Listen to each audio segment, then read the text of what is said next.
गुरुर्ब्रह्मा गुरुर्विष्णुर् गुरुर्ब्रह्मा गुरुर्विष्णुर् गुरुर्देवो महेश्वरः गुरुर्देवो महेश्वरः गुरुसाक्षात् परब्रह्म गुरुर्साक्षात् परब्रह्म तस्मै श्री गुरवे नमः तस्मै श्री गुरवे नमः।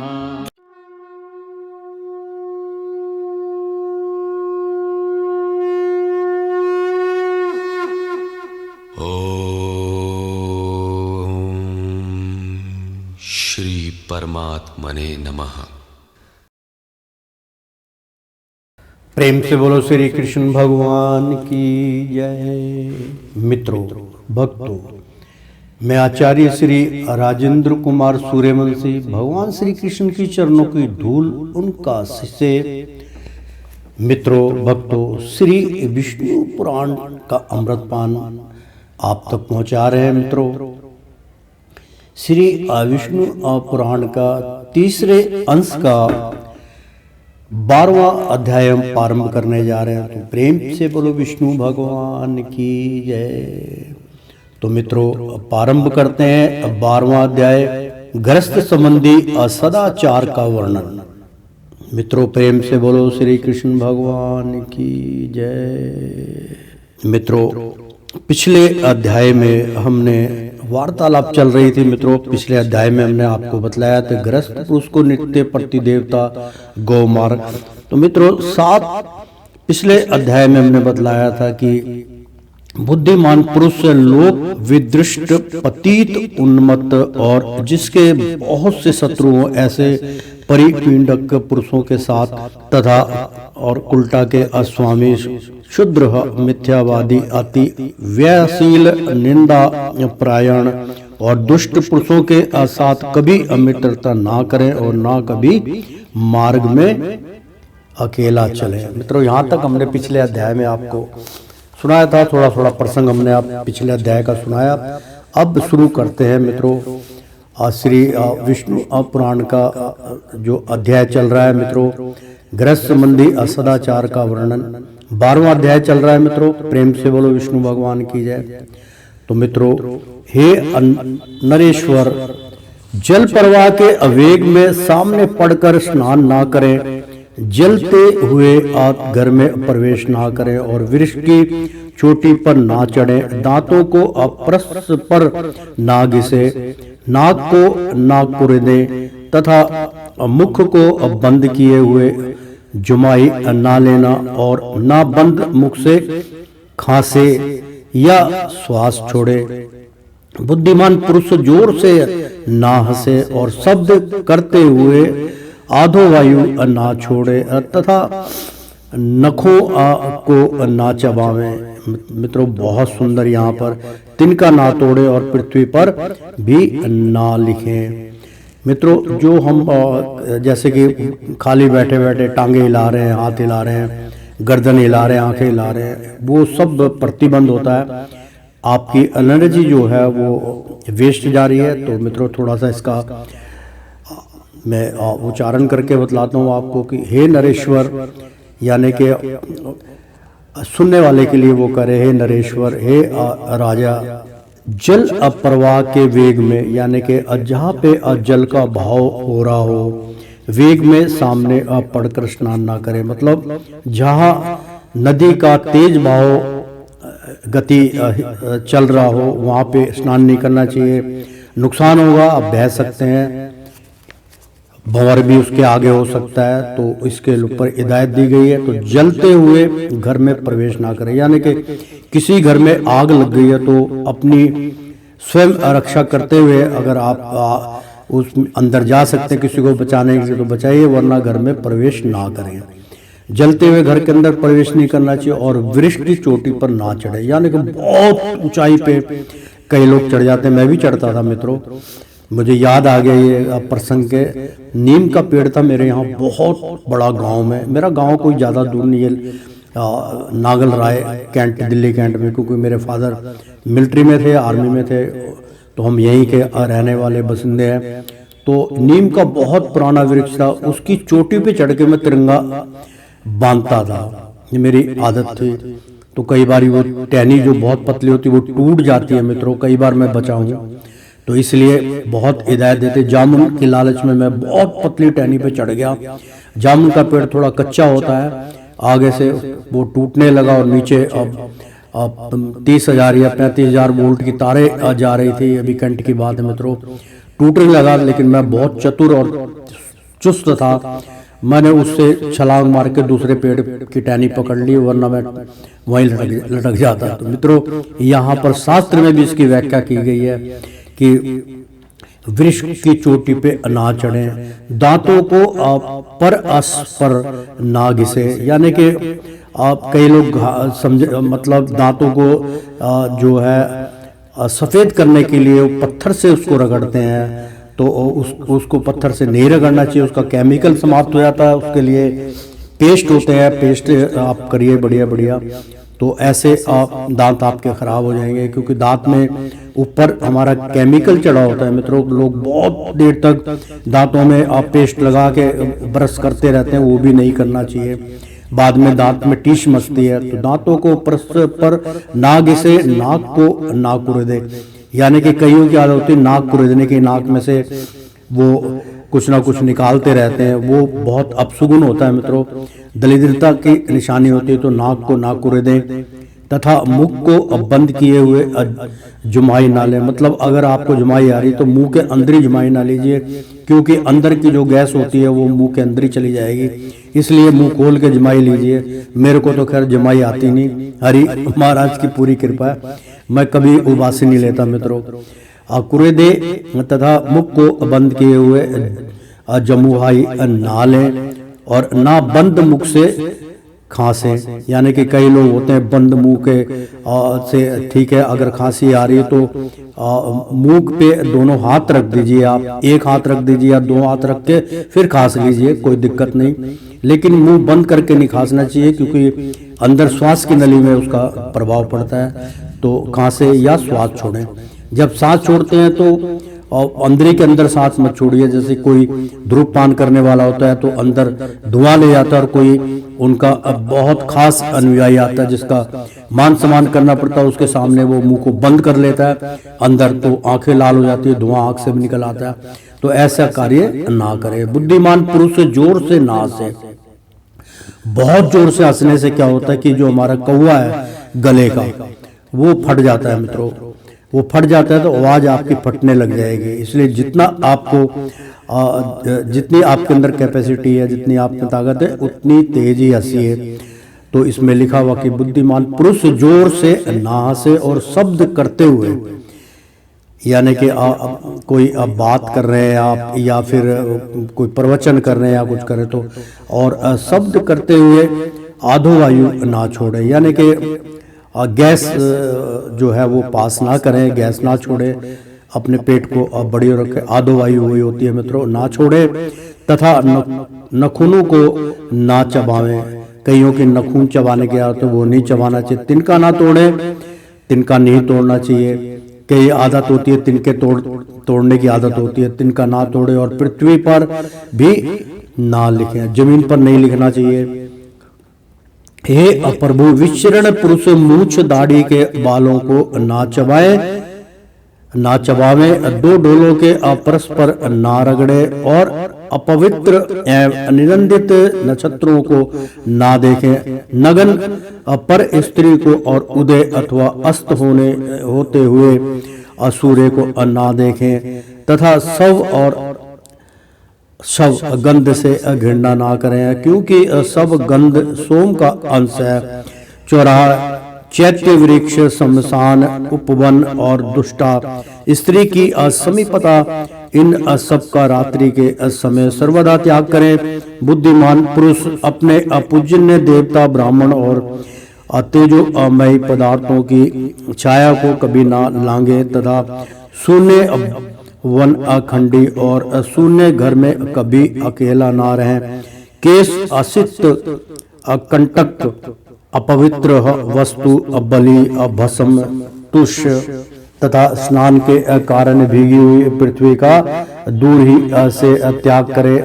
प्रयाग पुरुष को चाहिए कि अनार्य व्यक्ति का संग ना करे, कुटिल पुरुष में आसक्त ना हो, सर्प के पास ना जाए और जग पड़ने पर अधिक देर तक लेटा ना रहे। हे नरेश्वर बुद्धिमान पुरुष जागने, सोने, स्नान करने, बैठने, शय्या सेवन करने और व्यायाम करने में अधिक समय ना लगावें। हे राजेंद्र, अब क्या कह रहे हो महाराज, फिर मेरा नाम ले रहे हो? मैं राजा नहीं हूँ, क्यों मुझे राजन बना रहे हो? प्रेम से बोलो श्री कृष्ण भगवान की जय। तो करने में अधिक समय ना लगावें। हे राजेंद्र, प्रज्ञा पुरुष दांत और सींग वाले पशुओं को, ओस को तथा सामने की वायु और धूप का सर्वदा परित्याग करें। मित्रों, बहुत सुंदर वचन कहे हैं उन्होंने, अब समझा रहे हैं कि हे राजेंद्र, प्रज्ञा पुरुष यानी कि परे पुरुषों का दांत यानी किसी के दांत को देख के, किसी का दांत बाहर है या अंदर है उसको देख के हंसना नहीं चाहिए। और सींग वाले यानी कि जिसका दांत बाहर है उस पुरुष को प्रज्ञा पुरुष यानी कि ऐसे पुरुष को, और सींग वाले पशुओं को, ओस को मतलब जो धुंध गिरती है, और सींग वाला पशु होता है जैसे बैल होते हैं जिसके बड़े बड़े सींग होते हैं, ओस को यानी कि ओस जो धुंध होती है को, तथा सामने की वायु, बिल्कुल आपके सामने वायु आ रही है, और धूप का सर्वदा परित्याग करे।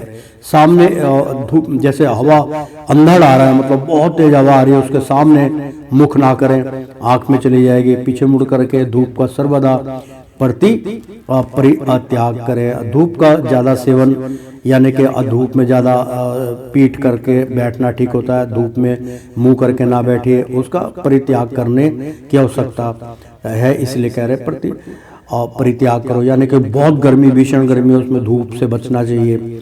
नग्न होकर स्नान, संयम और आचमन ना करें। तो मतलब किसी भी जो है धर्म स्थल पे या नदी नाले में जो भी जहाँ पे नहाने का स्नान बना हो वहाँ पे नग्न होकर स्नान नहीं करना चाहिए। संयम और आचमन मतलब उस समय जो है आंखें बंद करके सोना नहीं चाहिए। संयम और आचमन ना करें, आचमन भी नहीं करना चाहिए मित्रों नग्न अवस्था में। तथा केस खोलकर यानी कि बाल खोलकर आचमन और देव पूजन ना करें हमेशा। इसीलिए तो बहुत सुंदर इसमें है, आपने देखा होगा सिख जो होते हैं, सिख समुदाय के जो लोग हैं, हिंदू धर्म के समुदाय के लोग हैं, हम लोग कई बार नहीं करते ये काम।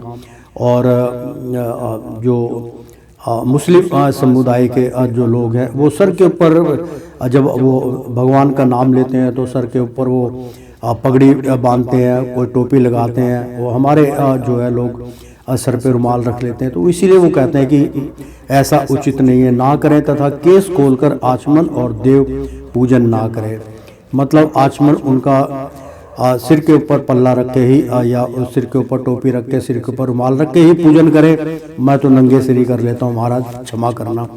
होम तथा देवार्चन आदि क्रियाओं में आचमन, होम यानी कि हवन सामग्री या होम करते हैं, होम तथा देवार्चन आदि क्रियाओं में आचमन में आप पूर्णतः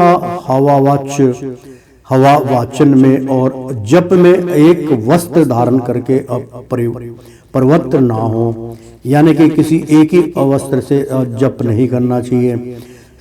और संशयशील व्यक्तियों के साथ कभी ना रहें।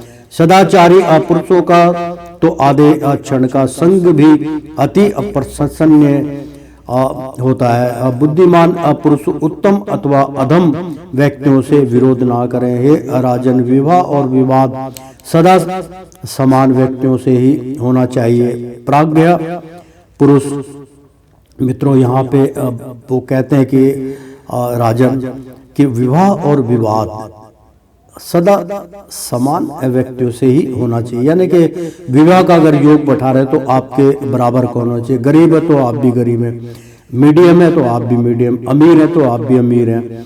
यानी कि मैं लालच में आके बहुत अमीर घराने में अपने विवाह कर देता हूँ, बच्चों का ब्याह देता हूँ, वो कष्टदायक होता है मित्रों। उनमें आपका नहीं, बहुत कम है जो हरि के पुजारी होते हैं जो इसको मान्यता प्राप्त कर लें, नहीं तो विवाद फैल जाता। तो विवाह और विवाद यानी कि किसी के साथ मतलब छोटे बंदे के साथ विवाद लड़ना या उसके मुंह लगना उचित नहीं है। आप चुप हो जाओ, आप अपनी कैपेसिटी बना के रखो। तो विवाद सदा समान व्यक्तियों से ही, अगर किसी से विवाद हो रहा है, तर्क वितर्क हो रहा है, अगर ज्ञानी है तो उसके साथ ज्ञान पे विवाद कर सकते हैं आप। अन्यथा अनजान है, मूर्ख है, ज्ञान को नहीं समझता है, असत्य को समझता है, झूठ बोलता है, ऐसे व्यक्ति से बातचीत नहीं करनी चाहिए। समान व्यक्तियों से ही होना चाहिए। प्राज्ञ पुरुष से कलह ना बढ़ावें तथा व्यर्थ वैर का भी त्याग करें।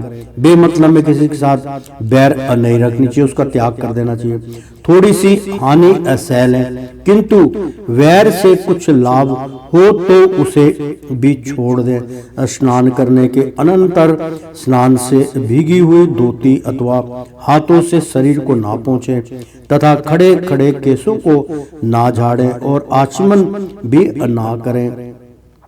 पैर के ऊपर पैर ना रखें। गुरुजनों के सामने पैर ना फैलावें और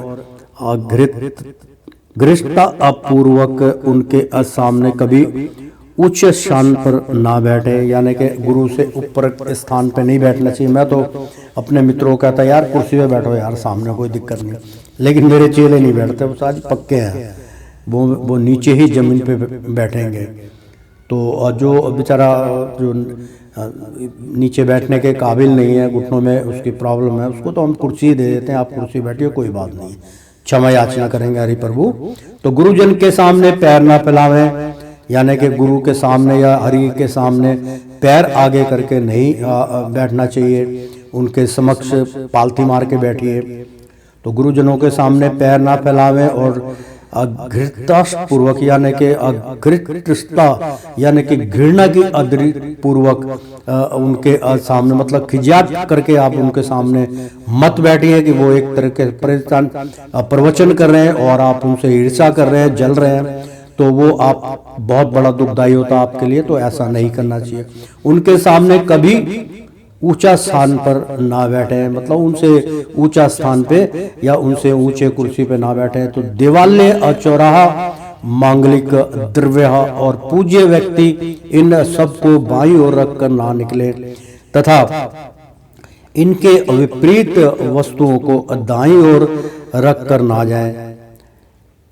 बड़ा सुंदर है। देवालय यानी कि कोई देवालय है, यानी कि देवताओं का कोई संग्रहालय है या देवताओं का कोई मंदिर है, वहां पर चौराहा है, चौराहे पर मंगलिक द्रव्य यानी कि मंगलिक जो स्थान होता है या मंगलिक द्रव्य, मंगलिक कहलाता मंगलवार, और अपूज्य व्यक्ति यानी कि बहुत पूजनीय व्यक्ति होता है, इन सबको बाईं ओर रखकर ना निकले, मतलब इनको हमेशा दाईं ओर इनको चलने दें और आप जो है उस बाईं ओर चलें, वो व्यक्ति का मान सम्मान होता है। तो तथा इनके विपरीत यानी कि इनके आगे या इनसे पीछे या कहीं मतलब इनके विपरीत कि भाई मैं ये का कहते तो मैं ना कहूँगा, ये काला कहते तो मैं गोरा कहूँगा, ऐसा जो है ऐसी वस्तुओं को दाईं ओर, ऐसा अगर होता है तो उसको दाईं ओर रख कर ना जाए, यानी कि दाईं ओर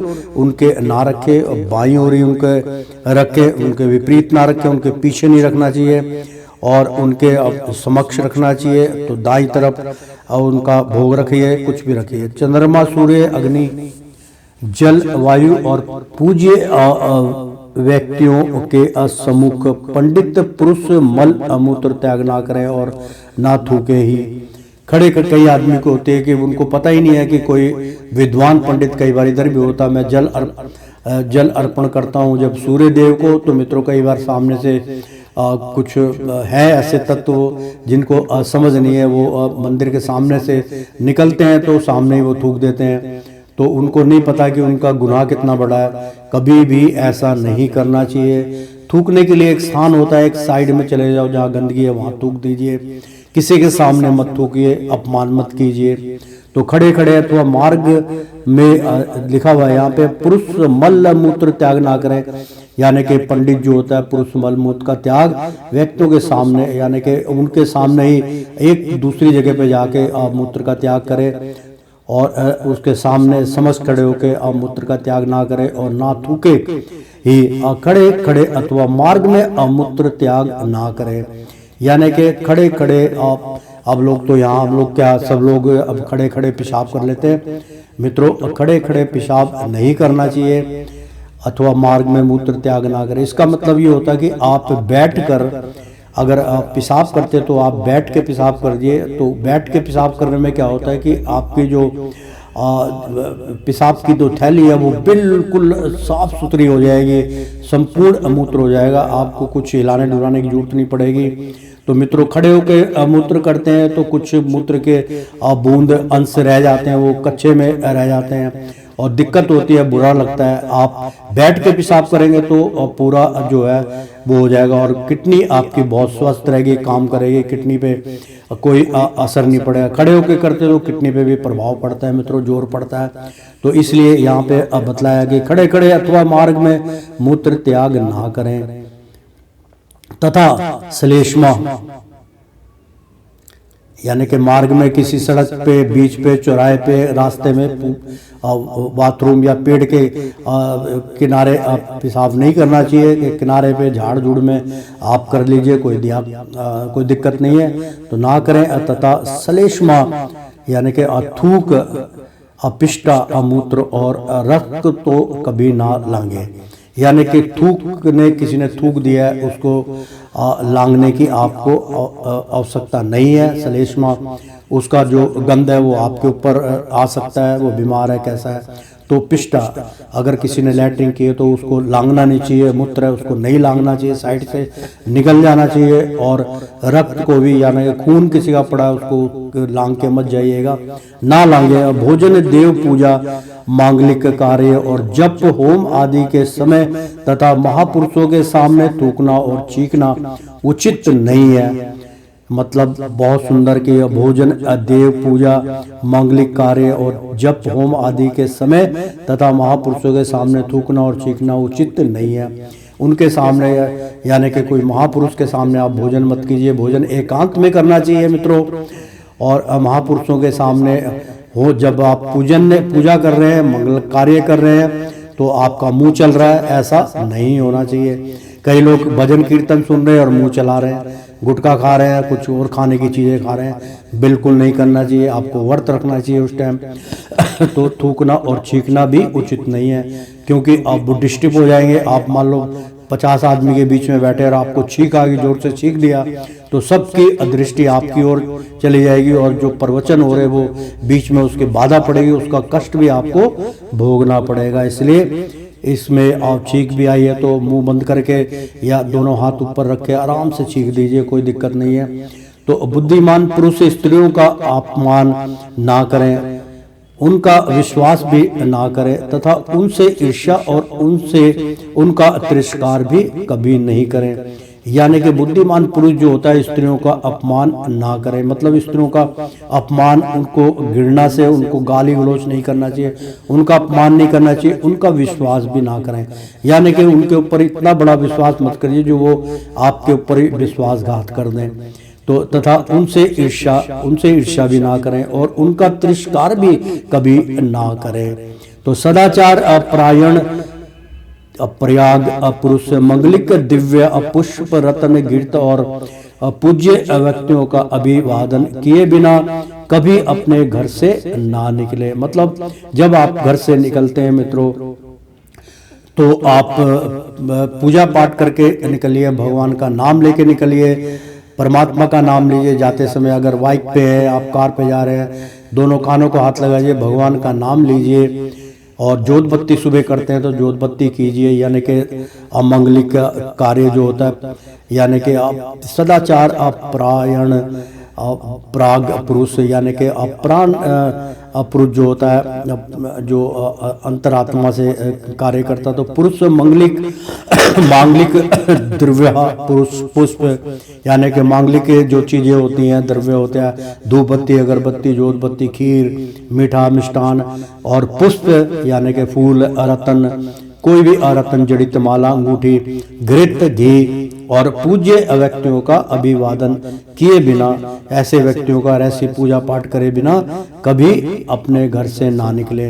भगवान का नाम लेके निकलेंगे तो ठीक होता है। चौराहों को नमस्कार करें, यानी कि कोई चौराहा आता है तो वहां सर झुका के निकल जाए। चौराहे पे बहुत बड़ी बात होती है, चौराहे पे टोकटा होता है, टूना होता है, पता नहीं क्या क्या करते हैं लोग, इसलिए चौराहे पे आप नतमस्तक हो जाइए, यानी कि थोड़ा सा सर झुका के फिर निकल जाइए। करे यथा समय अग्निहोत्र करे, यानी कि नमस्कार करे यथा समय, यानी कि जब उसका समय होता है तो अग्निहोत्र का, तो सुबह सुबह और संध्या को जोत बत्ती करे। दीन दुखियों का उद्धार करे और बहुश्रुत साधु पुरुषों का सत्संग करें। दुखियों को हमेशा उनका उद्धार करने की कोशिश करें, उनका कष्ट काटने की कोशिश करें, उनको अपने तरीके से जो आपसे हो सकता है वो कीजिए। प्रेम से बोलो विष्णु भगवान की जय। जो पुरुष देवता और ऋषियों की पूजा करता है, पितृगण को पिंडोदक देता है और अतिथि का सत्कार करता है, वह पुण्य आलोक को जाता है।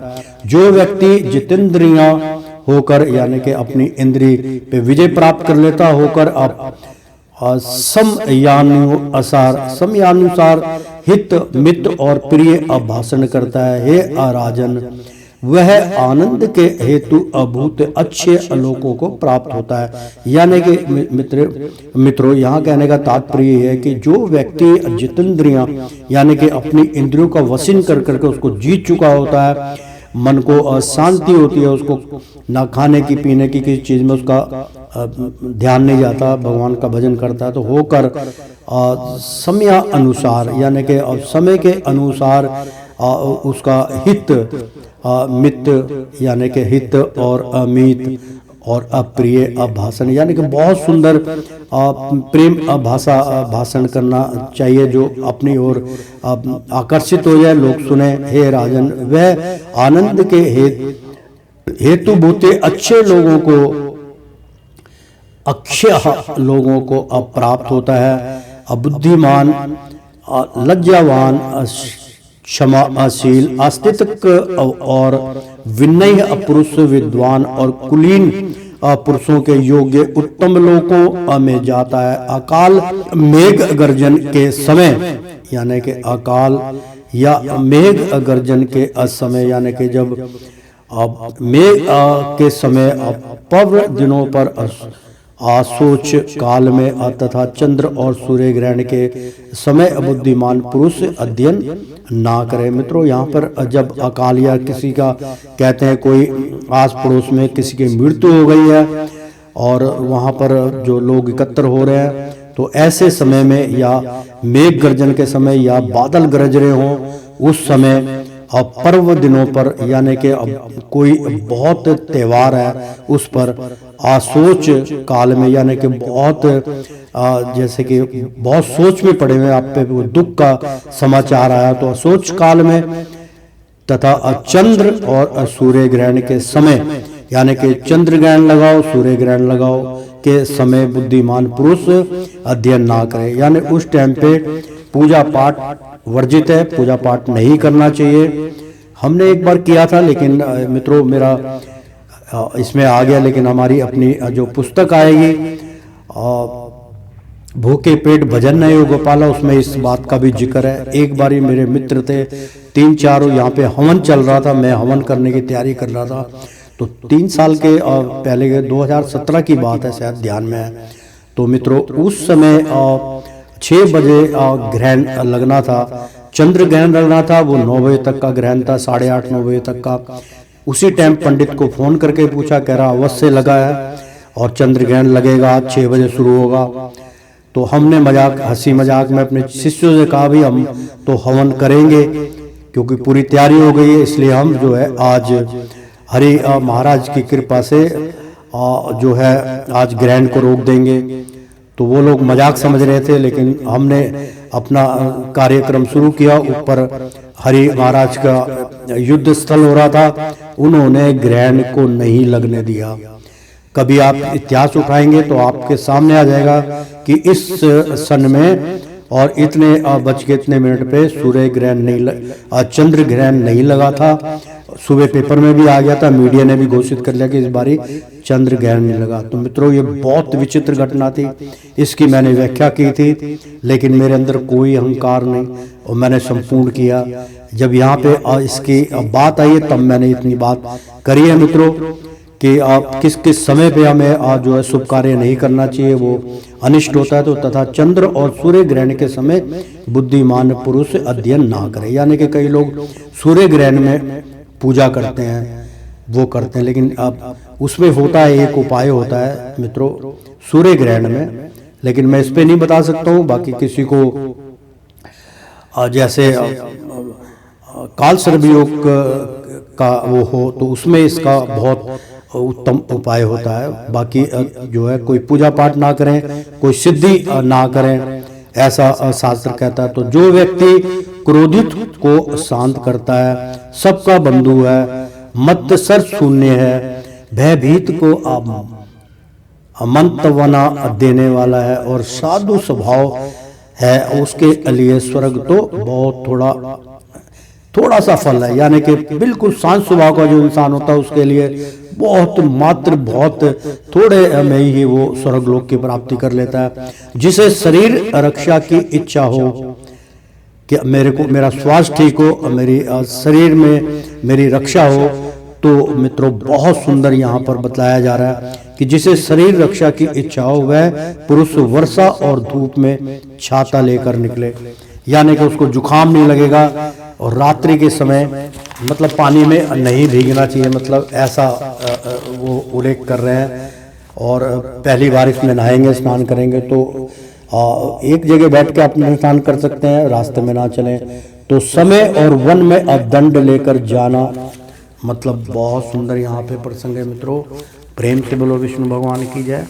वर्षा और धूप में छाता लेकर निकले, रात्रि के समय और वन में अदंड लेकर जाए तथा जहां कहीं जाना हो सर्वदा जूते पहन कर जाए। यानी कि समय और वन में, यानी कि आपका रात का समय है, वन में आपको जाना पड़ रहा है तो दंड लेकर, यानी कि आपके पास लाठी होनी चाहिए और कोई आप टॉर्च होनी चाहिए। दंड का मतलब ये होता है कि लाठी अपनी सुरक्षा लेकर जाए तथा जहां कहीं जाना हो सर्वदा सबसे पहले जूते पहन कर जाए। ऐसी जगह पे जूता पूरा पहन कर जाए, चप्पल नहीं पहने।